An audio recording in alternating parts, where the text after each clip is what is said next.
queridos hermanos, que el tiempo vuela. Y hoy ya estamos terminando con nuestra campaña de espiritualidad emocionalmente sana, que yo espero que haya sido de bendición para tu vida como lo fue para la mía. Quiero recordar cuáles fueron los temas y cuál fue su importancia de cada uno de los temas que aquí se predicaron a lo largo de estas 8 sesiones.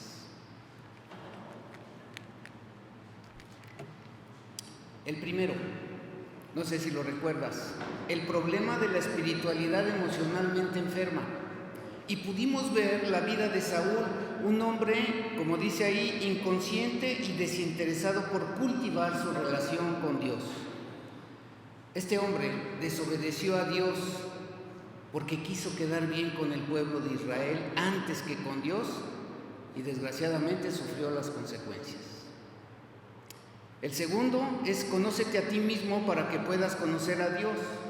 Y vimos la historia de David viviendo valerosamente de acuerdo con su personalidad.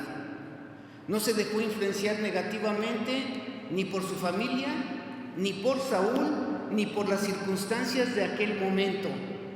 Y se quitó la armadura que le quisieron poner y venció al gigante Goliat, porque él tenía la plena confianza de que Jehová, su Dios, iba con él. Después vimos la tercera, retroceder para poder avanzar. Y vimos una historia maravillosa en la Biblia, José. ¿Se acuerdan? José el soñador. Dice ahí, transformado por un pasado muy difícil. Él era un hombre que tenía todo el derecho de renegar de la vida y de las circunstancias injustas que vivió. Pero ¿sabes cuál fue su característica? Jamás se derrotó porque estaba consciente que Dios había permitido todo lo que vivió para poder preservar la vida de su padre y manifestar también el perdón a sus hermanos que lo vendieron. Después, la cuarta, el viaje a través del muro, en donde también pudimos ver una historia fascinante, la historia de Abraham, un hombre confiado en Dios, pero en medio de una noche oscura del alma, decíamos, porque lo que hizo Abraham, como pudieran decir los jóvenes el día de hoy, fue algo súper extra mega espectacular. Él obedeció a Dios y ¿sabe qué hizo? Ofreció a su hijo, al hijo de la promesa que estuvo más de 25 años esperando para poderlo tener. Y cuando ya lo tuvo, finalmente Dios le pide que lo sacrifique. Y Abraham demostró su fe absoluta en él. Y Dios no solo preservó la vida de Isaac, sino que como premio a su fe, Dios le dijo a Abraham, en ti serán benditas todas las naciones de la tierra. Y esa bendición, queridos hermanos, nos sigue alcanzando también a nosotros. Después la quinta sesión fue agranda tu alma a través del dolor y la pérdida. Otra de las historias fabulosas de la Biblia, la vida de Job, en donde en este libro de Job él nos enseña cómo debemos sentir dolor, porque Job era un hombre perfecto, sí, dice la Biblia, perfecto, apartado del mal y temeroso de Dios. ¿Y sabe qué? Job no claudicó en la prueba y Dios finalmente recompensó su confianza y le devolvió multiplicado lo que Satanás le había quitado. Después, en la sexta sesión, dice, descubre los ritmos, escuche bien esta palabra, ritmos del devocional diario y el día de reposo. Y precisamente el pasaje que leyó mi esposa al principio, Jesús nos enseña la forma de tener un devocional con Dios cada día y reafirma el mandato del día de reposo. Y es un ritmo porque son 6 por 1. ¿Se acuerdan? Como los vigilantes trabajan 24 por 48, pues nosotros tenemos que apartar un día, hermanos, para poder descansar. 6 días de trabajo por 1 de descanso. Y Dios quiere que tú y yo sepamos obedecer, porque si Él descansó, ¿quién eres tú para no descansar? Ninguno de nosotros somos Superman. Sé, y me queda bien claro, que es un mandato bien difícil de cumplir en esta época que estamos viviendo el día de hoy. Después, el número 7, crece emocionalmente como un adulto.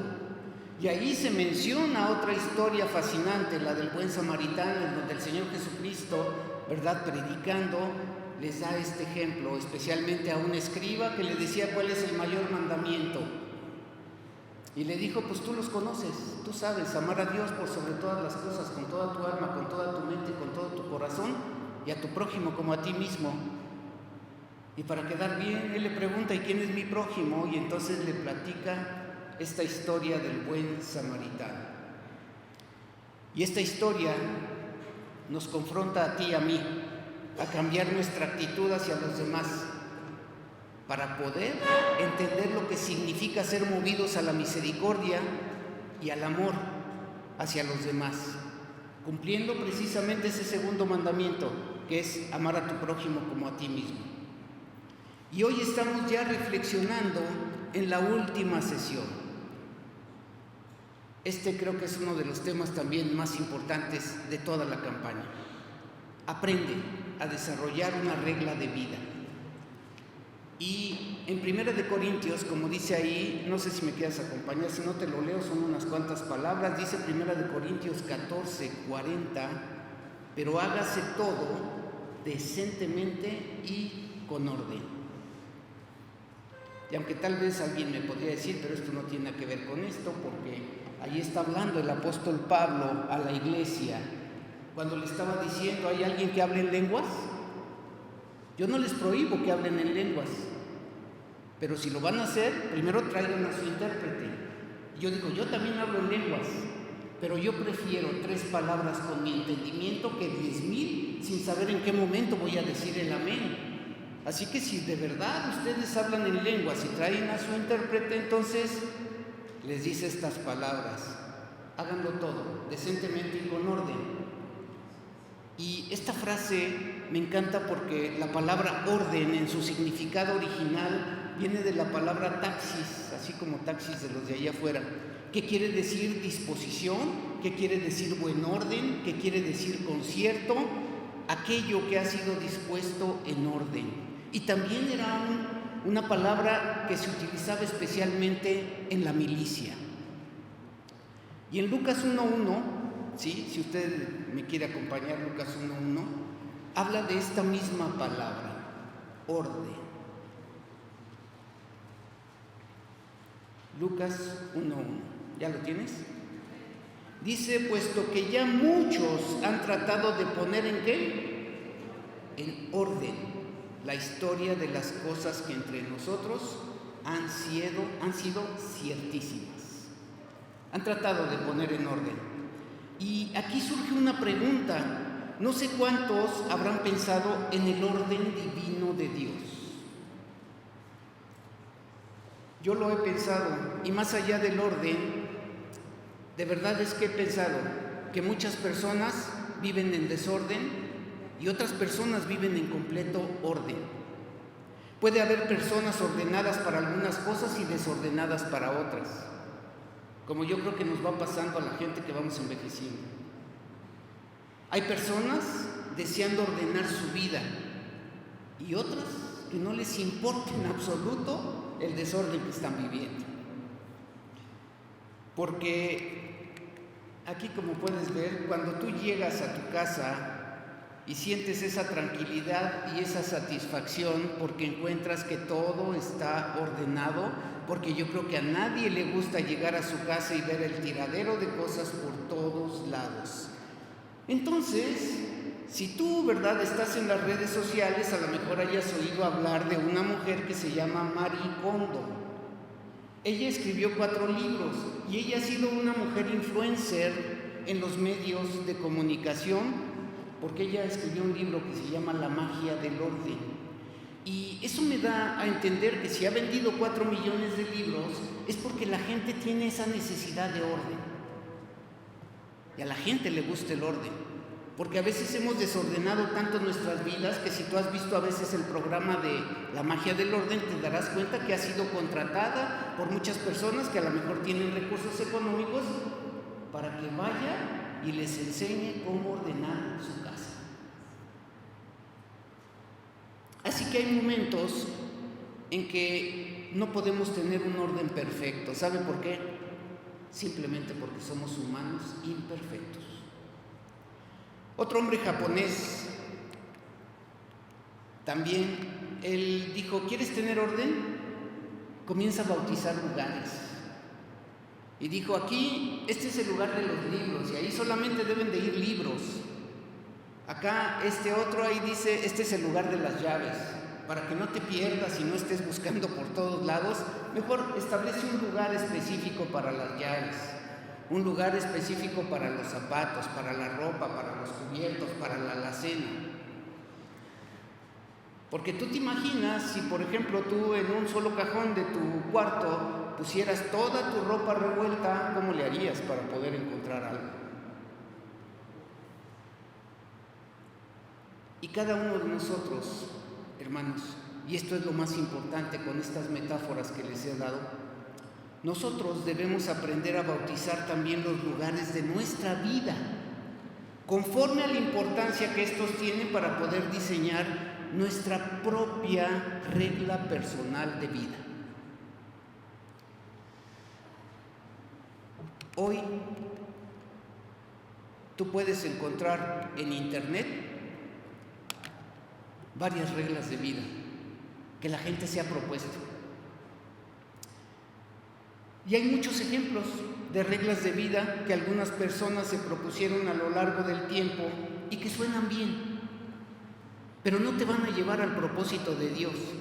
Y podemos ver estos ejemplos que tienes ahí. Dice el primero, sí, dice no tomarse en serio ni los halagos ni los insultos como regla de vida, ¿no? Dice, esta es mi regla de vida, no voy a tomar ni en serio ni los halagos ni los insultos.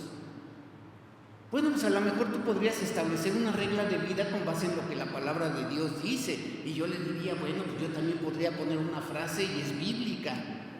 El amor cubre multitud de pecados. Y esa sería una maravillosa regla de vida. Dice la siguiente, si no luchas por lo que quieres, nunca lo tendrás. Pues yo cambiaría la frase y te podría decir, pues si no oras por lo que quieres, nunca lo tendrás. Y también es una regla de vida, ¿no? Y dice, si no preguntas, la respuesta siempre va a ser no. Pues yo te diría, pregúntale a Dios. Y Él es el único que te va a poder dar la respuesta. Y no va a ser la respuesta que tú quieres, va a ser la respuesta que más te conviene. Dice la siguiente, si no tomas riesgos, siempre estarás en el mismo lugar.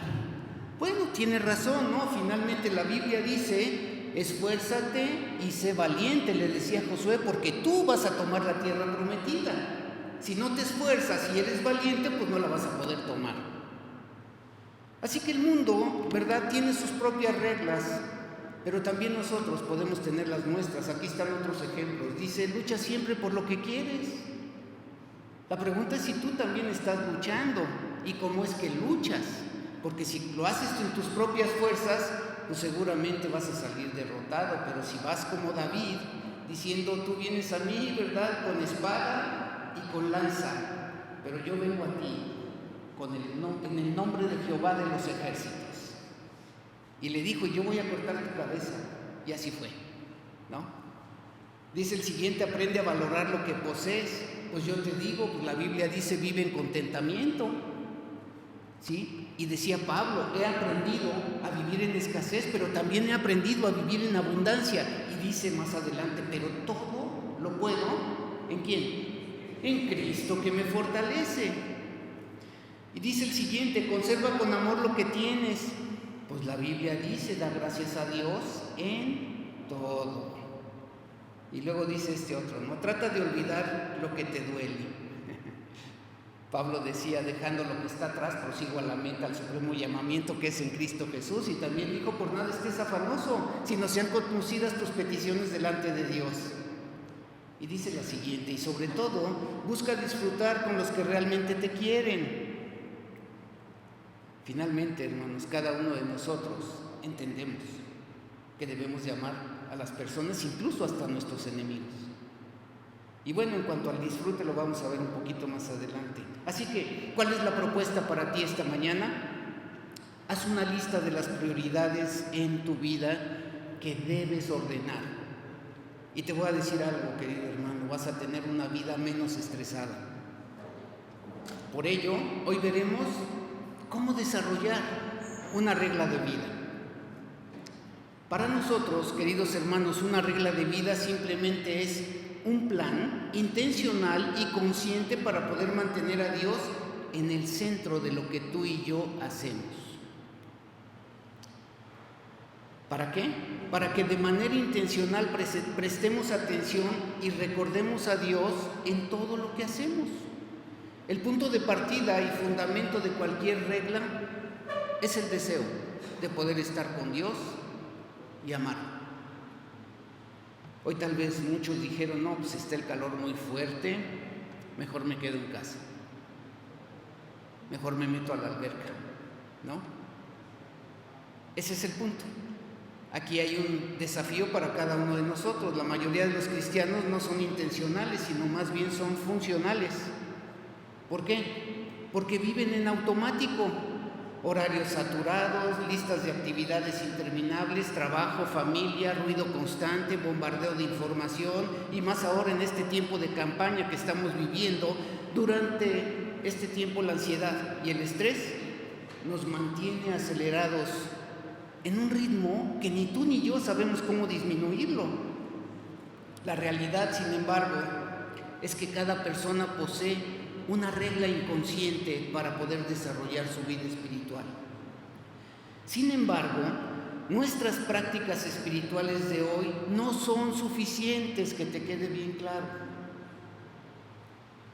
Si lo que tú estás haciendo te está sacando a flote, realmente está haciendo lo que Dios quiere que seas, porque vivimos en un mundo que atrae, en un mundo que demanda, que nos distrae, que nos inquieta, y sobre todo, queridos hermanos, que va en contra de los valores que Dios establece en su palabra. Acompáñenme a Efesios 14:14, por favor. Efesios 14:14.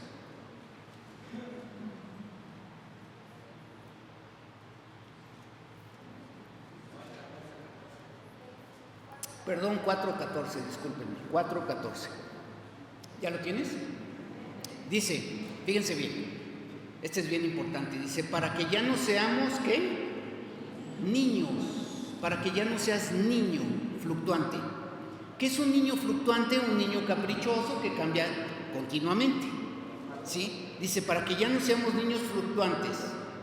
¿Cómo es que somos niños fluctuantes? Porque somos llevados por doquier, dice, de todo viento de doctrina, por estratagema de hombres que para engañar emplean con astucia las artimañas del error. Y dice aquí algo muy importante, sino que siguiendo la verdad en amor, crezcamos en todo, en aquel que es la cabeza, esto es Cristo. Cuando la palabra de Dios comienza con esta palabra ¿para qué?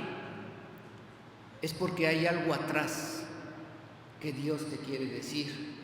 Si tú observas el versículo 13, dice, hasta que todos lleguemos a la unidad de la fe y del conocimiento del Hijo de Dios.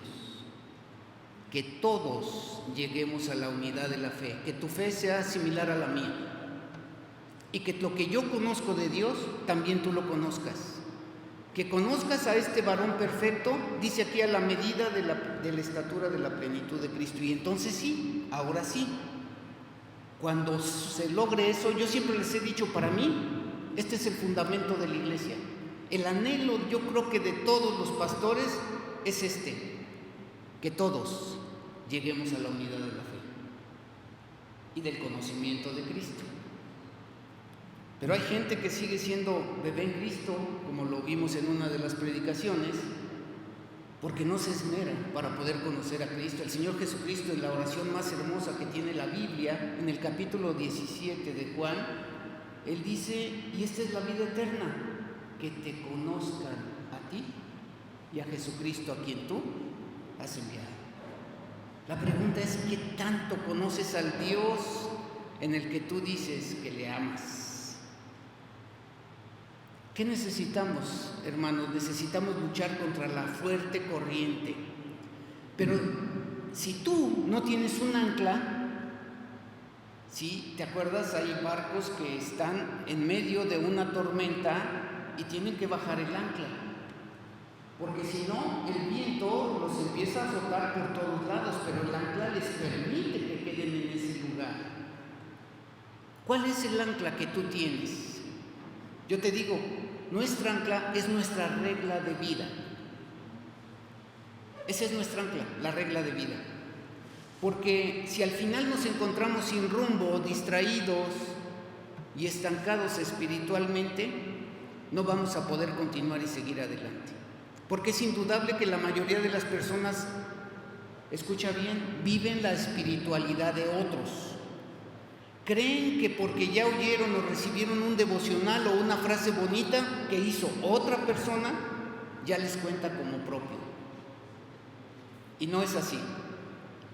Dice Peter Escacero en el libro de la campaña de espiritualidad emocionalmente sana que esas son migajas espirituales. Y yo no te digo que sea malo.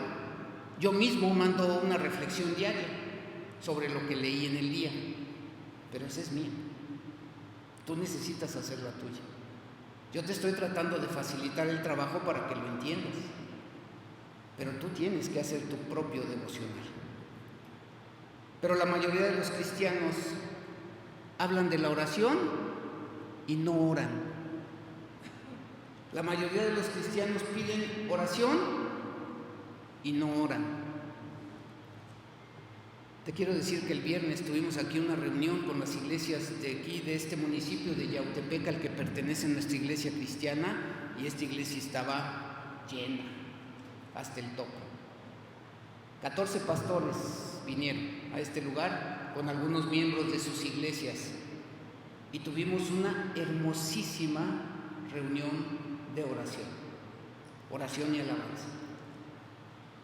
Y nosotros convocamos a las personas para que los viernes se reúnan cómodamente desde la comodidad de tu casa por Zoom para poder orar, y solamente unas cuantas personas se reúnen para orar. Pero yo les digo, son poquitos, pero son mis guerreros de oración. Porque esos guerreros de oración, hermanos, te quiero decir que todos los viernes oran por mí.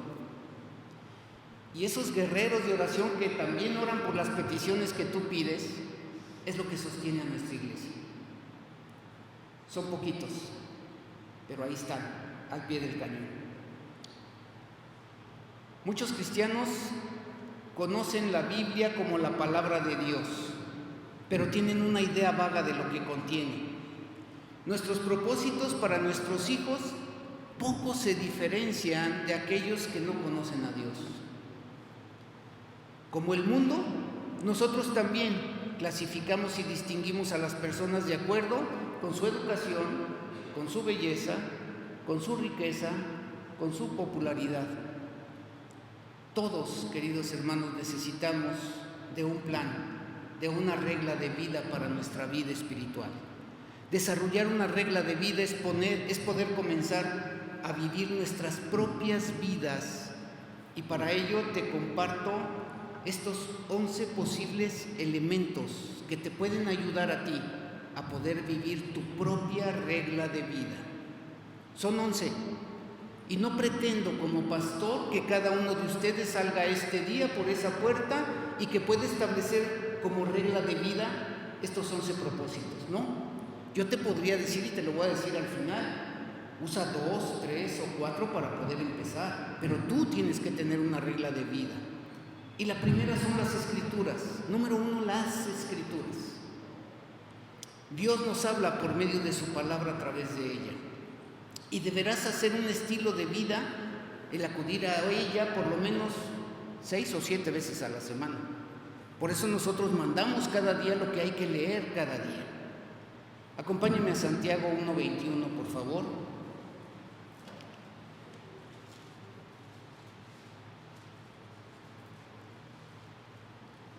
¿Ya lo tienes? Santiago 1:21. Dice, por lo cual, desechando toda inmundicia y abundancia de malicia, ¿cómo dice? Recibid ¿cómo? Con mansedumbre la palabra implantada, la cual puede salvar vuestras almas. Así que, querido hermano, las Escrituras debería de ser tu regla de vida.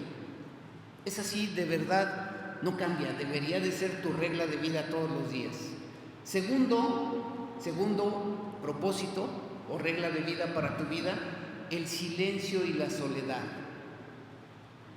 Se dice que un hombre llevó una piedra en su boca durante 3 años hasta que aprendió a estar en silencio. 3 años para poder aprender a estar en silencio. Así que cuando yo leí esto pensé, pues mujeres, la próxima semana tendremos algunas piedras, ahí está Vicky, ¿no? O sea, las vamos a adornar bien bonitos para que te la compres tú o para que la regales ya que se viene el 10 de mayo, ¿no?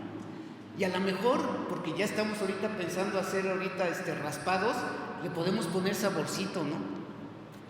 Y ya puedes tener tu piedra ahí. Entonces, ese sería un maravilloso regalo. La pregunta es, hermano, ¿tú has aprendido realmente a poder estar en silencio? No cabe duda, de verdad se los digo, que esta es una de las disciplinas más desafiantes y menos practicadas. Acompáñenme al Salmo 37:4. Mira lo que dice. Salmo 37:4. ¿Ya lo tienes? Este es esgrima bíblico. Dice el Salmo 37:4, deleítate a sí mismo en Jehová y Él te concederá las peticiones de tu corazón. Encomienda a Jehová, ¿qué dice? Tu camino y confía en Él y Él hará. Pero fíjate el 7. ¿Qué dice el 7? Guarda silencio. Guarda silencio ante Jehová y espera en Él. Y sabes, hermano, esta parte de la palabra de Dios cuando te dice guarda silencio, es no intentes ayudarle a Dios, Él no necesita tu ayuda. Él va a hacer todo y no va a cambiar. Un mes estuvimos orando por Gerardo y pedíamos un milagro para él. Y alguien me puede decir, bueno, pues es que el milagro ya lo hizo, Dios lo sanó. Sí, pues ya lo sanó. Nosotros queríamos que se quedara aquí, él fue baleado, estamos viviendo una tremenda violencia. 34 años estaba celebrando. Y llegaron unos a balear. Y a él le tocaron 2 balazos, uno en el estómago y otro en la pierna. Su pierna comenzó a engangrenarse por una mala práctica médica. Y en el estómago, finalmente con tantos antibióticos que le estaban poniendo, primero para su pierna que se la tuvieron que cortar y después en el estómago. Finalmente, con tanto antibiótico, el día de ayer nos reportaron que tenían que dializarlo. Finalmente ya no soportó y partió a la presencia del Señor porque él era cristiano. 3 hijos, una pequeñita hermosa y otros 2 un poquito más grandes. Y yo le decía, Señor, estuvimos orando durante un mes. Y en nuestro corazón, en nuestra mente dijimos, ¿por qué Dios puede permitir estas cosas? Pues porque ni tú ni yo lo sabemos, Él es soberano. ¿Y tú qué sabes si Él se hubiera sobrevivido? ¿Cómo sería su calidad de vida después de estar en estado de coma todo un mes? Ya le habían hecho, una traqueotomía, porque cuando estuvo intubado dijeron, bueno, lo vamos a desintubar para saber si puede respirar por sí mismo, y sí pudo, pero le tuvieron que hacer una traqueotomía. Y ya la situación de su cuerpo era una situación muy complicada. ¿Y qué hizo Dios? Su perfecta voluntad. Ese es el punto, hermanos. A veces hay que guardar silencio y esperar en Él. Nosotros no podemos cambiar los designios de Dios, ninguno. El número 3, la tercera regla de vida que tú deberías de hacer tuya todos los días es el devocional diario. Y este es el pasaje que leyó mi esposa, Marcos 1:35, si me acompañas. Marcos 1:35. Estamos hablando de un devocional. ¿Ya lo tienes? Marcos 1:35. Fíjate bien, es un proceso. Dice, levantándose muy de mañana, siendo aún muy oscuro, salió y se fue a un lugar desierto y allí oraba. ¿Cómo nos enseña el Señor? Lo primero es levántate, no te quedes en tu cama, levántate. ¿A qué hora? Estableció un horario específico, dice aquí, muy de mañana. Y después eligió un lugar. ¿Sí? ¿Se acuerdan en la película Cuarto de Guerra? La mujer utilizó uno de sus closets y dijo, este es mi cuarto de oración. Pues el Señor dice que eligió un lugar desierto. Y después, allí en ese lugar, allí oraba. Cuando me tocó dar el tema, yo te decía, para que tú puedas hacer un buen devocional cada día de tu vida, primero tienes que determinar una hora fija para hacer tu devocional. Porque si tú pretendes hacerlo durante el día, ya no lo vas a hacer. Tienes que establecer una hora fija y lo ideal sería, como el Señor Jesucristo nos pone el ejemplo, muy de mañana. Muy de mañana, pues a las 6, 5, 4, hay gente que se levanta a las 3 de la mañana a orar. ¿Sí? Y dice, elige un lugar fijo. ¿Cuál es el lugar que tú puedes elegir? Y ten listas todas las cosas que vas a necesitar. Tu Biblia, un marcador, un cuaderno, tus lentes si no ves bien. Eso es lo que tú necesitas, ¿sí? Después toma un tiempo en silencio, si tú quieres con tu piedra. Un momento en silencio, ahí, solito tú. Y después de que guardes ese tiempo de silencio, elige un libro de la Biblia o la lectura que te proponemos cada día. Y antes de comenzar, ora para que Dios te dé el espíritu correcto para poder leer la palabra de Dios y poderla entender. Después comienza a leer y marca. Medita en lo que estás marcando, memoriza si tú quieres algún pasaje y después escríbelo en tu diario devocional. Y termina con una oración. Esa es la mejor forma de poder hacer un devocional. Número 4, el estudio personal. ¿Sabes? Yo te digo algo, querido hermano, aprende algo cada día. Únete al discipulado. Aquí tenemos el discipulado todos los domingos a las 10 de la mañana. Tenemos discipulados los jueves, tenemos células los martes, hay reunión de mujeres los miércoles, ayer tuvimos nuestra reunión de varones. Asiste a los estudios de entre semana, pero si tienes más tiempo, ¿por qué no estudias un idioma? ¿Por qué no estudias un oficio? ¿Por qué no estudias un instrumento musical? No dejes de aprender, querido hermano. Alguien dijo, si tú puedes correr, corre, si no puedes correr, camina, si no puedes caminar, usa el bastón, pero nunca te detengas. Número 5, el día de reposo. Ya lo había dicho, ¿no? Si tú observas en Éxodo 20, ahí el pasaje más largo del mandamiento del día de reposo, sí, utiliza creo que 4 versículos. ¿Qué te dice Dios? Necesitas reposar, necesitas descansar. Hay un ritmo, sí, 6 días trabajas y descansas 1. Y tienes que apartar ese periodo de 24 horas cada semana. Y yo les dije cómo, cuando me tocó dar también esta predicación, le dije a través de 3 cosas. La primera es stop, ¿no? O sea, el semáforo en rojo, detente, deja de estar haciendo cosas, detente, párate. Segunda cosa, verdaderamente descansa. No hagas como dice el dicho, estoy descansando haciendo adobes, ¿no? O sea, no, perdón, tienes que descansar. Y tercera cosa, hermano, disfruta tu descanso. Tienes que aprender a disfrutar, porque hay gente que dice, sí voy a descansar, pero ya tengo en mente que mañana tengo que llevar a los niños a la escuela, que tengo que hacer los lonches, que tengo que lavar la ropa, Date un día, mujer. Si ese día no tendiste la cama, no va a pasar nada. Si no lavaste los trastes, no va a pasar nada. Descansa, disfruta, no te aceleres ni te estreses. Se aprende a descansar. Dice el Salmo 23, en lugares de delicados pastos, ¿qué dice? Me harás descansar. Número 6, la simplicidad o sencillez como un estilo de vida. Sencillez.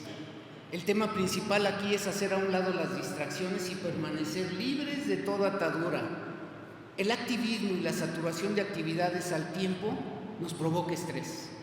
Es por ello que debemos aprender a elegir nuestras prioridades y vivir en equilibrio con nuestras actividades, pues eso hace que nos quede tiempo para las cosas importantes. Haz una lista, querido hermano, de todas tus actividades y si estás saturado o saturada, quita las que no son esenciales de tu vida.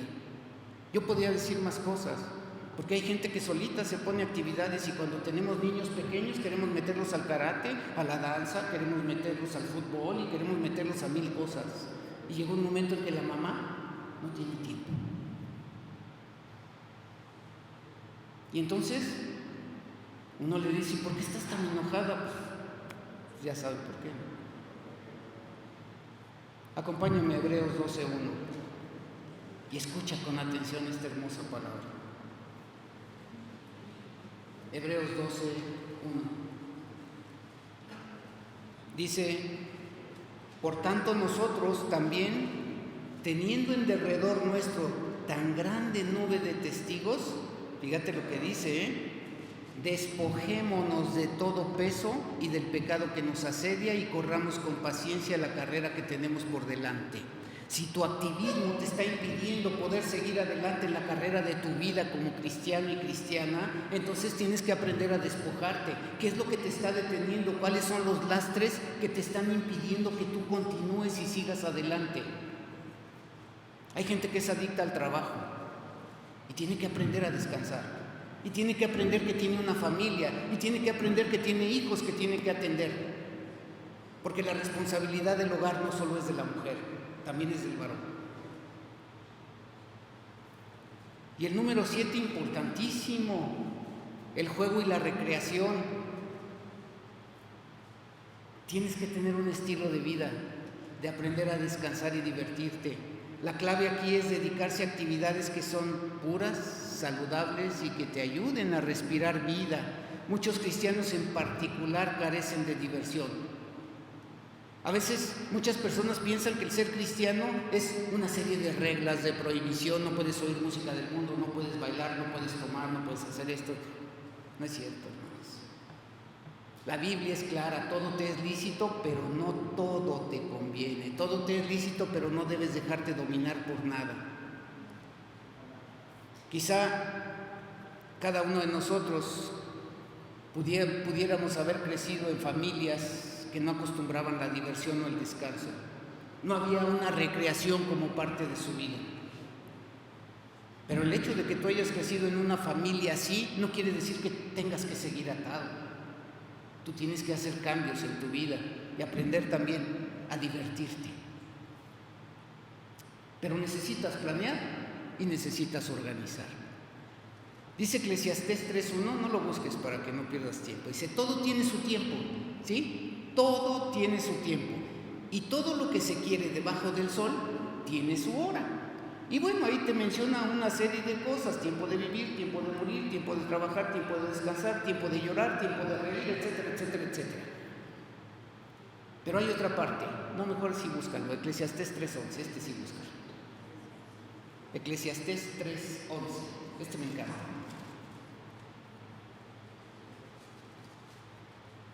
Eclesiastés 3:11. ¿Ya lo tienes?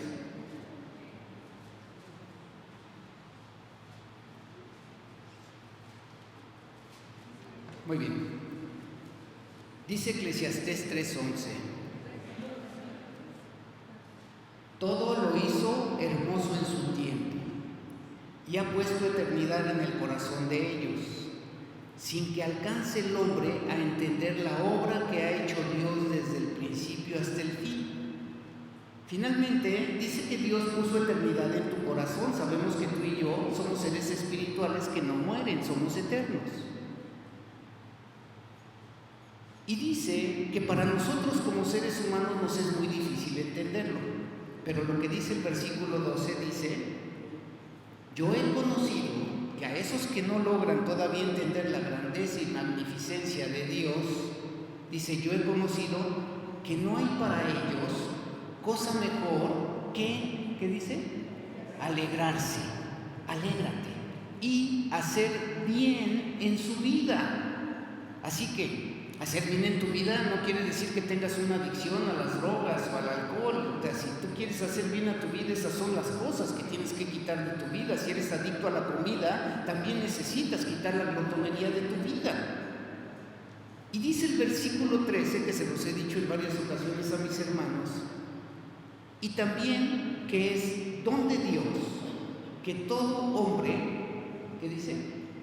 Coma y beba y goce el bien de toda su labor. ¡Wow! ¿No? Esta palabra a mí siempre me pone la piel chiquita.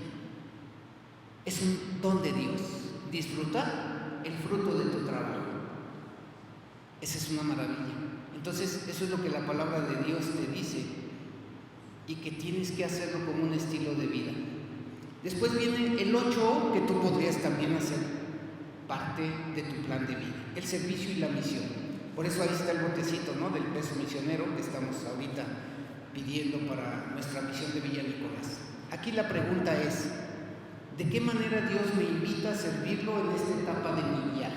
Tú y yo estamos en una etapa de nuestro viaje de vida. ¿Qué es lo que Dios me está pidiendo?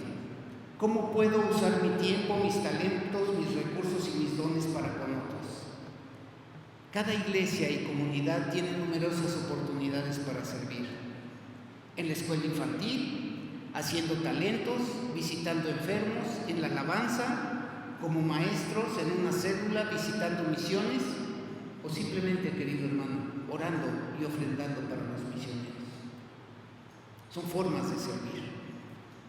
Necesitamos siervos comprometidos con la obra, y tú puedes ser ese obrero que Dios necesita. Dice Hebreos 10:24: y concederémonos unos a otros para estimularnos al amor y a las buenas obras. Estimularnos al amor y a las buenas obras. Número 9, el cuidado del cuerpo físico.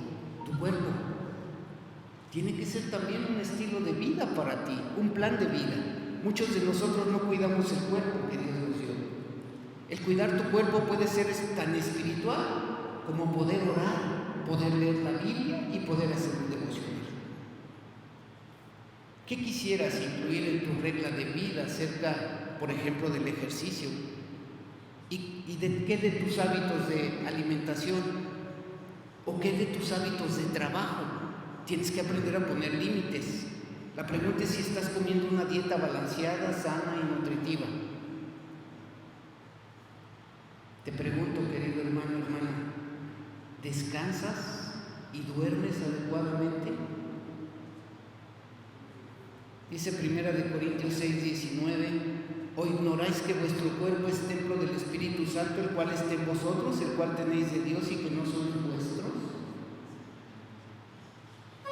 Cuando tú tomas conciencia de que tu cuerpo es el templo del Espíritu Santo, cambia tu actitud.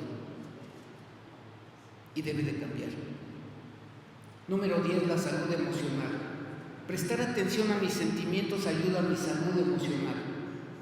Y para ello habíamos mencionado que necesitamos 3 cosas. La primera es saber quién soy. Y necesito conocerme a mí mismo y saber si estoy viviendo mi vida o estoy viviendo la vida de otros. Hoy los jóvenes, muchos de ellos, no están viviendo su propia vida porque buscan una identidad que no les pertenece. Y cuando tú ves a una persona que cambia su foto de perfil cada semana, pues es una persona que cuando tú ves la foto y la ves a ella, pues no es la misma persona, porque están buscando una identidad.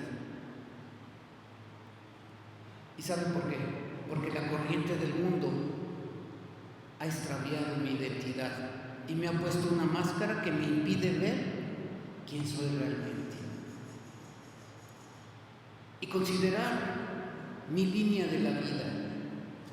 Si yo ahorita hasta el día de hoy tengo 69 años, la pregunta que yo me tengo que hacer en esta línea de vida, o sea, si yo pudiera cumplir con la expectativa de vida, a lo mejor voy a poder vivir 82 años.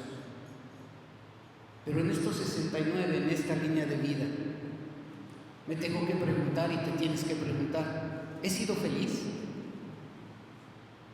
¿Conocer a Cristo verdaderamente transformó mi vida?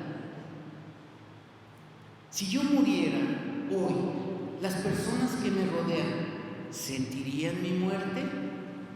¿Tengo realmente un propósito de vida? ¿Amo a Dios por sobre todas las cosas? ¿Tengo un plan de vida? Por eso les decía yo en aquella época cuando se predicó esto, que tú debes de hacer un diario de tus emociones.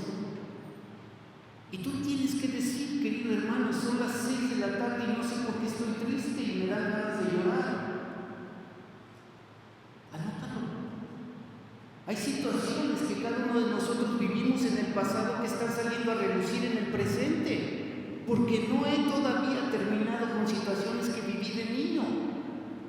Por eso necesito hacer un diario de mis emociones. ¿Qué me hace sentir feliz? ¿Qué me hace sentir enojado? ¿Qué es lo que me causa ira? Porque hay personas que son iracundas y con cualquier cosa que les hablen ya no se pueden controlar. Y por último, la familia. Este elemento se aplica tanto a personas casadas como solteras. El matrimonio, el ser padres y nuestra relación con la familia de origen son temas cruciales del discipulado. Si tú estudias el discipulado vas a aprender muchas cosas. Por ejemplo, ¿qué hacer el próximo año para invertir en mi matrimonio o en la relación con mis hijos? ¿Qué estoy haciendo intencionalmente para poder mejorar mi relación? Cada uno de nosotros, hermanos, tenemos que entender que la familia fue lo primero que Dios creó, el matrimonio.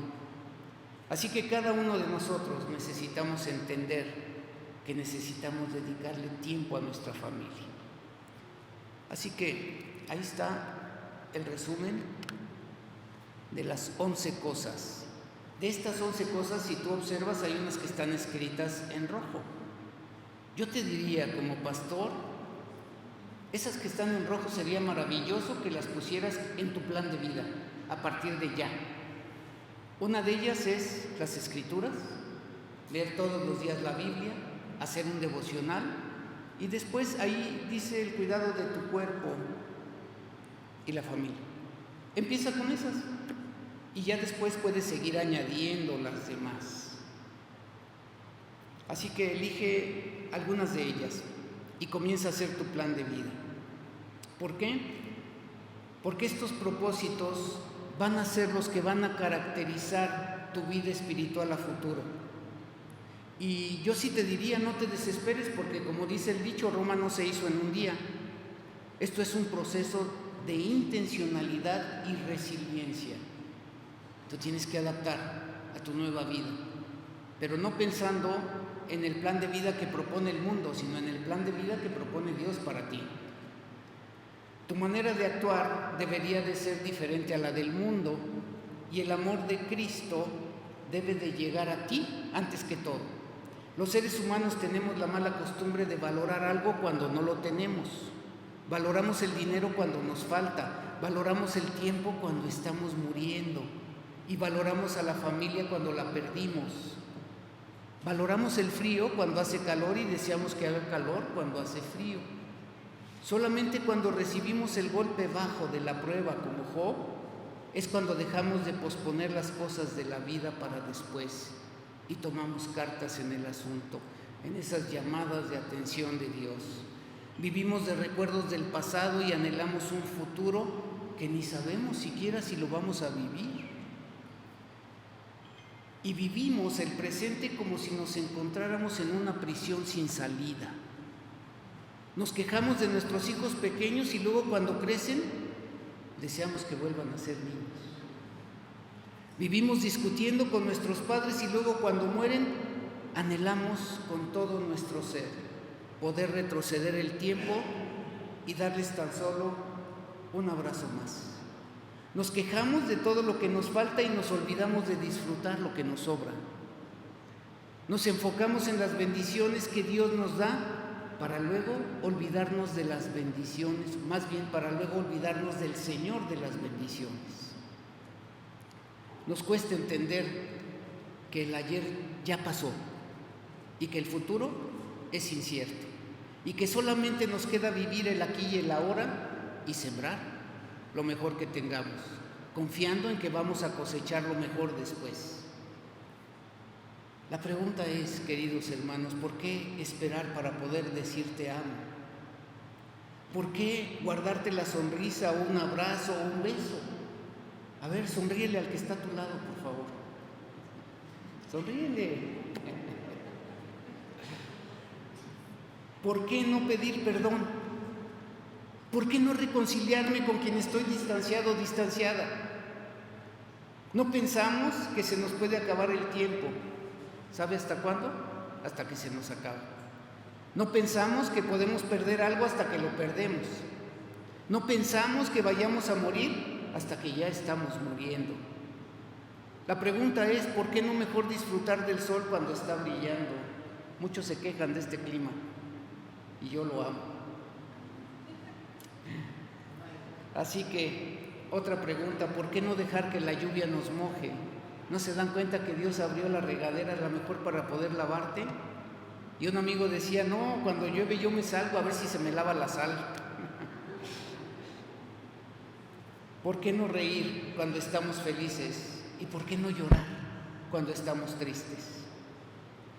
Sabiendo que el gozo y la tribulación son parte de la vida. Sufrir, queridos hermanos, también es vivir. Que te duela es una buena señal, porque es una señal de que puedes sentir. Y sentir todavía es señal de que hay esperanza. No esperes a enterarte de que estás muriendo para poder comenzar a vivir. Comienza a vivir ya. Vive estableciendo una regla de vida que te ayude a crecer y disfrutar a plenitud la vida que Dios nos ha dado. Y recuerda, la vida, querido hermano, es aquí y ahora. Todo lo demás es ilusión vana. Tener una regla de vida, mis amados hermanos, nos enfoca a hacer lo que Dios quiere que seamos tú y yo. Vamos a orar. Inclina tu rostro un momento. Padre bendito, Señor, alabamos y bendecimos tu glorioso nombre. Te damos gracias por tu palabra, Señor. Hoy estamos ya terminando esta campaña, Señor, con un tema importante, poder tener un plan de vida cada uno de nosotros. Sé que no es fácil, Señor, porque nos hemos acostumbrado a ser personas con muchas actividades en nuestras mentes. Nuestro activismo ha sido un activismo de verdad desconsiderado con nosotros mismos. Pero yo te pido, Señor, que cada uno de nosotros pueda ser intencional para poder tener resiliencia y podernos adaptar a esta vida, Señor, que tú nos propones y poder tener un plan de vida que nos ayude a poder continuar y seguir adelante en nuestra vida espiritual para poder disfrutar de la vida que tú has puesto en nuestras manos, Señor, porque entendemos que la responsabilidad más grande de cada uno de los que estamos aquí, que hemos oído estas palabras, es simplemente vivir. Ayúdanos, Padre, ayúdanos para poder entender los tiempos. Ayúdanos para poder saber lo que tú quieres de nuestras vidas. Que podamos cada uno de nosotros, Señor, tomar como regla de vida las Escrituras. Que entendamos lo que es el silencio y la soledad, el devocional diario, el estudio personal, el día de reposo. La simplicidad o sencillez, Padre bendito, quitarnos tantas cosas, Señor, que nos están oprimiendo. El juego y la recreación, algo que necesitamos también como seres humanos, Padre, para poder disfrutar y poder sonreír y poder reírnos. Y también, Señor, sabiendo que tenemos una misión. Tú dejaste la gran comisión de ser y hacer discípulos. Y que vayamos, Padre bendito, que salgamos de nuestro lugar cómodo, que dejemos de ver tanta televisión y podamos compartir con todos aquellos que son menos afortunados que nosotros, porque no te tienen a ti, Señor, el principal tesoro que tenemos como seres humanos. Ayúdanos a aprender a cuidar nuestro cuerpo físico y nuestra salud emocional, pero sobre todo, Padre, a cuidar nuestra familia, tanto biológica como espiritual, para poder seguir y continuar adelante en este tiempo de vida que tú nos das. Que Dios nos bendiga, Señor, con esta palabra que tú has presentado el día de hoy a nosotros. Oramos a ti, en el bendito nombre de nuestro Señor y Salvador, Cristo Jesús. Amén y amén.